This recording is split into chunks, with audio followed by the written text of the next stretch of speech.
everyone. This is your host, Kate Stevens. Welcome back to another episode of the Omnichannel Marketer. Today, I'm joined by Colin Flood, the VP of Marketing at Unreal Snacks. Hi, Colin. How are you? I'm doing great, thanks. How are you? I'm doing well. So, why don't we start, Colin, with a little bit of your own personal background? So I got my start at a company called Fans Edge in we're an e-commerce sort of sports apparel company. And my background's really in e-commerce and shopper marketing primarily. So worked there for a number of years, sort of understanding how the e-commerce side of the world worked, and then shifted over to the agency side. Worked within a WPP agency called Rockfish, who worked with a number of CPG companies. And this was in the time where e-commerce was becoming a bigger channel for CPG brands, and we really helped understand the channel for them better and really how they could grow there. So spent a number of years there working with a lot of great companies, and then decided to make a shift into the brand side and finding a smaller brand that I could make more of an impact in, and was lucky enough to get connected with Unreal, and for 6 years I've now been here. Awesome. Could you share a little bit about the Unreal brand story? Yeah. So it started, I want to say over a decade ago, maybe about 13 years ago. And the idea and the story goes where two brothers who, as many do, go out Halloween trick-or-treating, come back, and they lived in a really sort of healthy household. And the parents took away their candy essentially after the next day. And the brothers sort of had the question of why, and through the discussion of the health aspect of candy or lack thereof, really asked the question, why does it have to be so bad for you? And so the idea of Unreal was born. And really the core of that, as it came to life, was that if we can change how this category, which is really the worst in the grocery channel, if we can change that, we can change any category within grocery or food, and really improving the makeup of the products. Okay. And could you give us a sense of what the current state of the business looked like?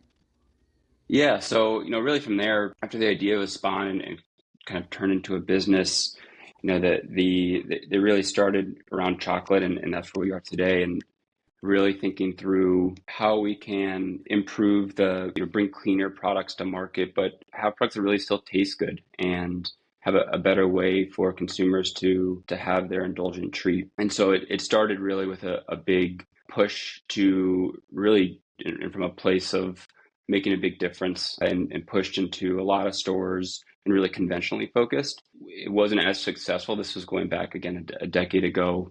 And so through that, there's a lot of learnings, and we sort of reset. And over the past 8 or 9 years, have really focused, starting more in the natural side of things, and have grown really well through focusing around natural. And certainly as the industry at large has grown in that space, a number of other categories, I think, doing much the same, and starting to shift from just a naturally focused consumer to slightly more mainstream. And as we've grown, we've started to make that shift as well. So, certainly getting into more conventional channels and groceries. As I came in, part of my focus was on the e-commerce side and building out Amazon, our own brand shop, other specialty kind of retailers where we found a lot of success, and have since gone into a lot more kind of larger conventional groceries, club, away from home, and the list kind of goes on for where we are today. But it's really coming from a place of how we can start to really drive a change through confection category, and help people improve, and even bring people back, I think, to a category that a lot of people avoid because of the lack of health aspects, or just how they know it's not good for them. So, pretty massive distribution now between kind of natural, conventional. I know you mentioned club. Do you have a sense Hmm. of, number of doors that you're in, or just to give kind of Yeah. our listeners a sense of the size of the brand? Yeah, we are, I want to say around 25,000, or maybe even slightly over that. Awesome.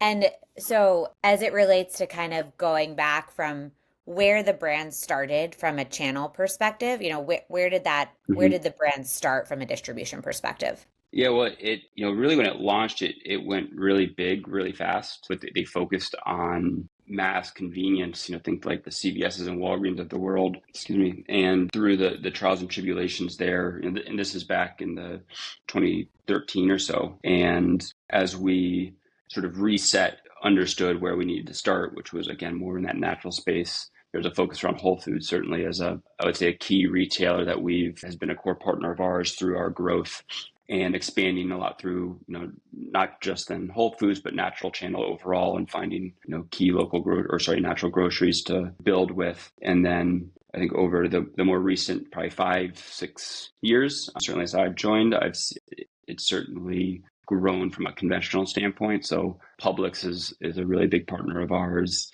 Wegmans, Sprouts, I've started working with Kroger and expanded there and seen a lot of success. So it certainly started in a natural space, but switching over from a grocery lens to conventional more recently. And then Club as well, especially with Costco for us, has been a great partner. And so you were brought on, around 6 years ago to grow, the e-com channel. What worked and what, maybe didn't work as you, thought about growing that channel? Yeah, it was interesting kind of stepping into this too unreal and not just unreal, but chocolate. And it's not exactly the easiest product to ship.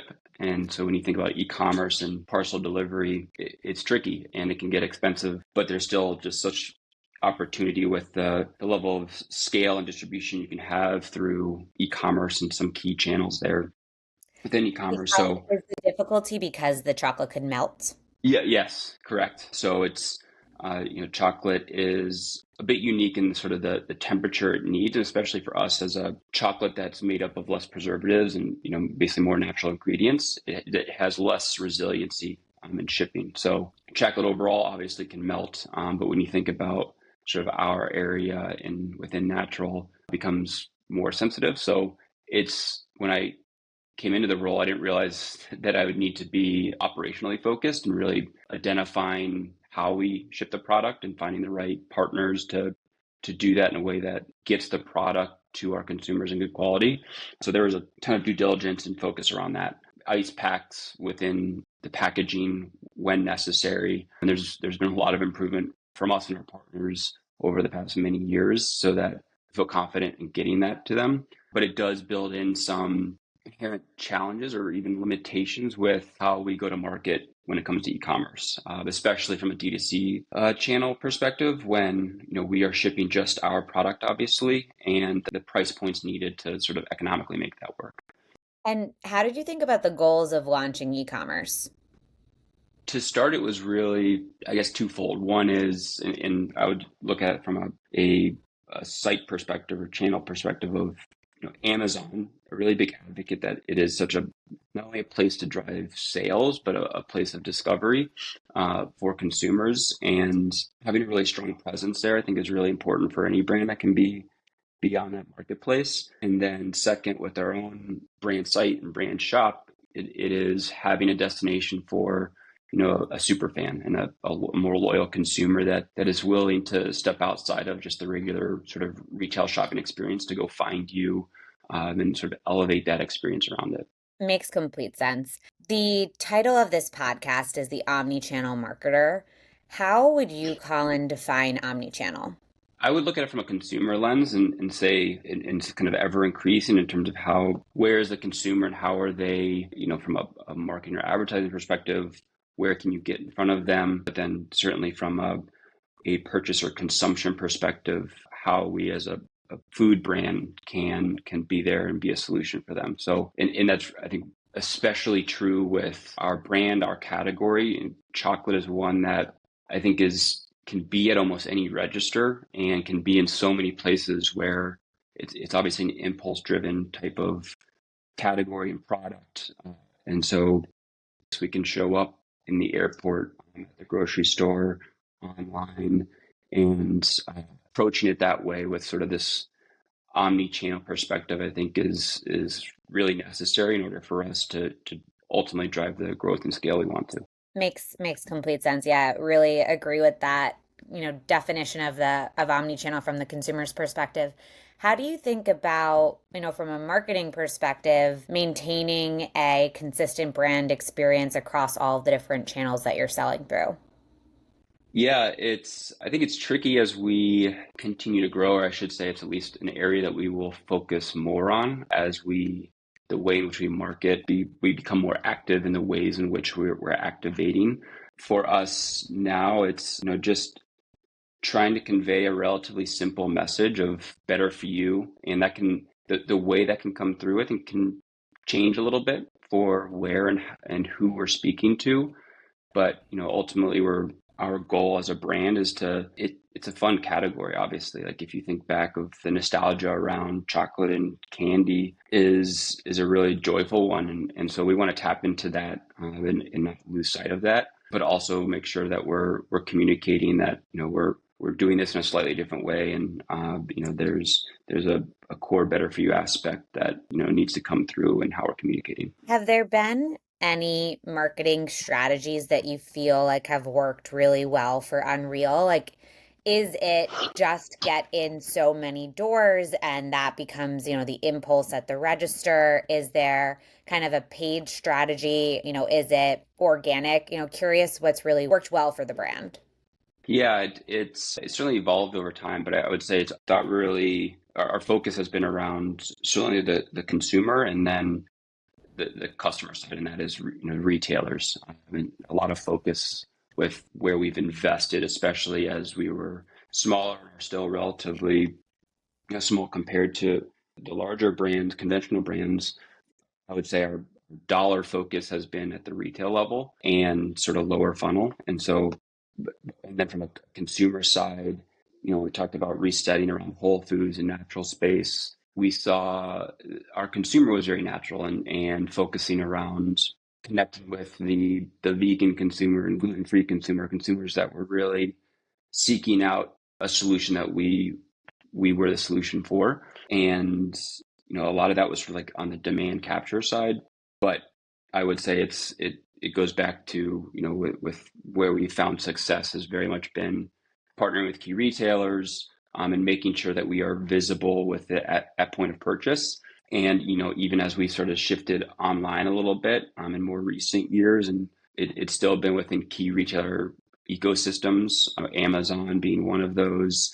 We're now in Walmart and Target, and it's been interesting to see how those larger players have added sort of levers to pull on and ways to get in front of consumers that we've seen a lot of success with. We can feel good about our spend, right? So it's still coming from a place of sort of demand capture, lower funnel, knowing that our dollar is going a long way with how we're getting in front of a consumer that is sort of qualified or willing to purchase our product. And so that's been primarily where we focus. And as we look today and forward, social is certainly a place that we started to play more in, and obviously just knowing our consumer is there and starting to show up on that side of it as well. And so, what does lower funnel demand capture mean at retail?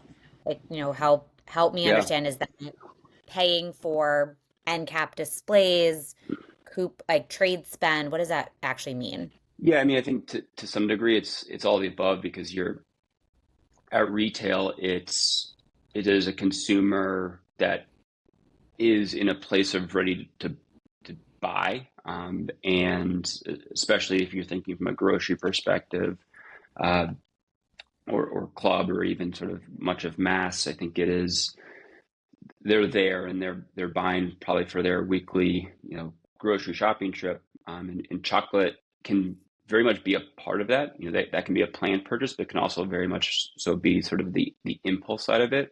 But I think on either side of it, for us, it's still you're getting in front of a consumer that is essentially a half second away from adding you to the cart or buying you. And so promotionally, yes, off shelves, front end, how are we getting closer to the register is really important.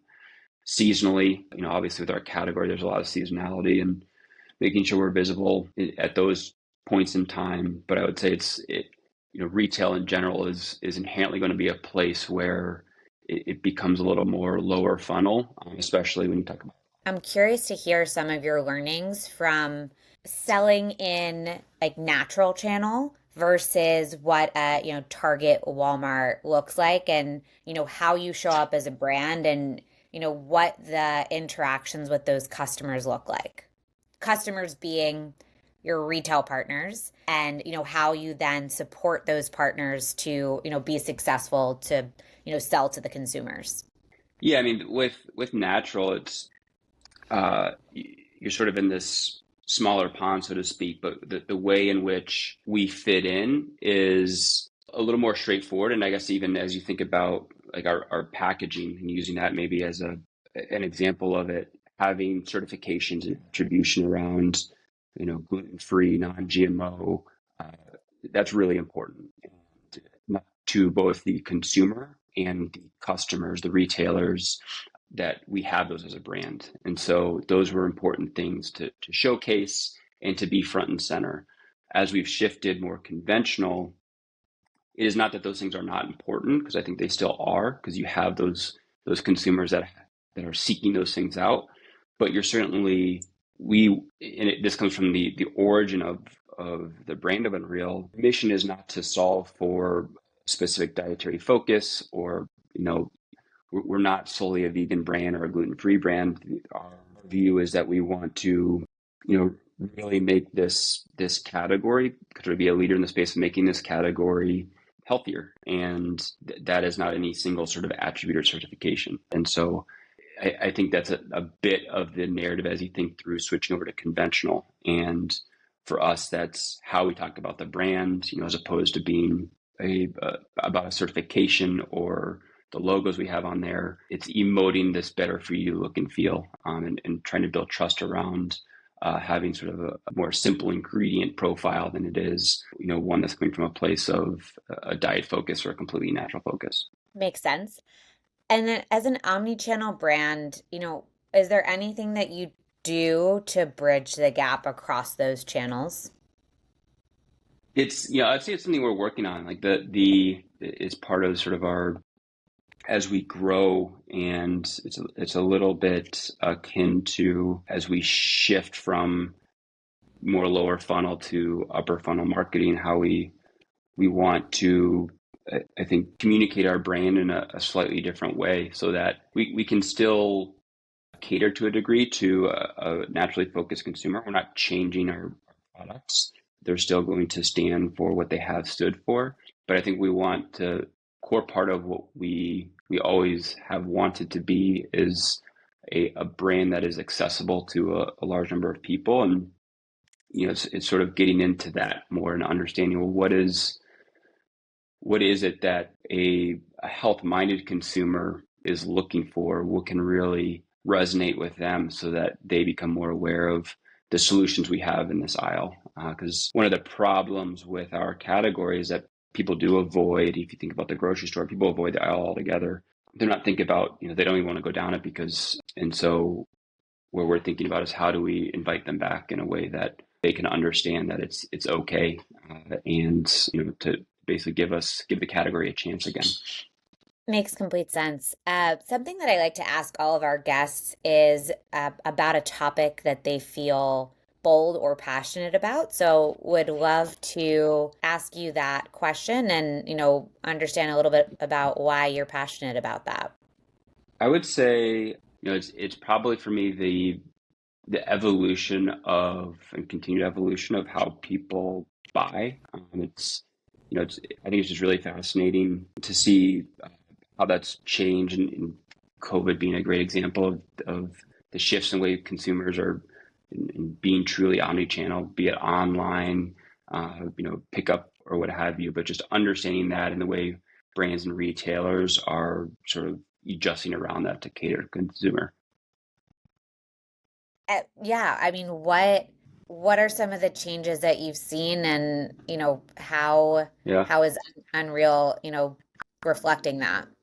I think in the most like simplistic way, it's certainly been the way digital has sort of weaved its way in, and even it's happened based on the category. Think of like electronics and books and others that happened long ago, but grocery is probably more recent. And then even within like meltables, probably the hardest to sort of get over many hurdles. That's still happening. That's not perfect today, but I think COVID accelerated a lot of that.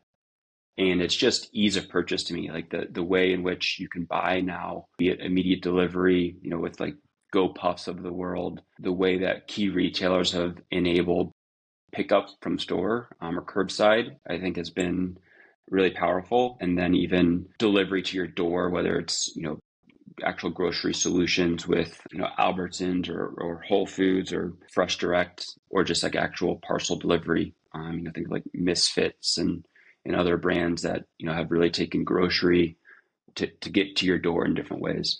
Makes complete sense. Yeah, it's been really interesting to kind of watch that evolution. Okay, shifting now into our lightning round.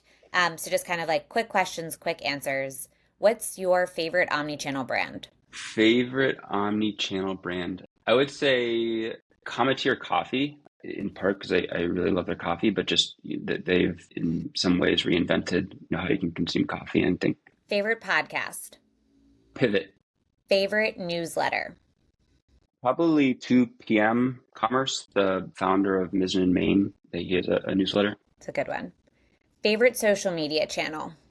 Platform-wise, Twitter or X, if you want to call it that now. But and I don't know if I have a favorite sort of person on there because I follow so many. But Are you a active tweeter yourself or just a scroller? no, I use it just as like a news consumption, sports consumption, business world consumption. Mm-hmm. Favorite book? Enjoy history, so Unbroken. It's a POW story from World War II. Favorite event that you're planning on attending this year? Our big industry trade shows have passed us. I would say probably we're a relatively remote company, and so we have a organization-wide team offsite coming up this fall. That's awesome. That's always great to Yeah, get the team together in person. Great. Well, Colin, where can our listeners connect with you? LinkedIn, and then certainly Rails or brand, unrealsnacks.com. Awesome. Well, thank you so much. I appreciate your time and, learning more about Unreal and the journey that you guys have been on. Yeah, thank you. Thank you for having me. Appreciate it. If you liked this podcast, follow me and the Bridge page on LinkedIn and Twitter for hot takes and tactical advice. If you really loved today's episode, we'd love a review on the podcasting platform of your choice, Apple Podcasts or Spotify. Thanks for listening.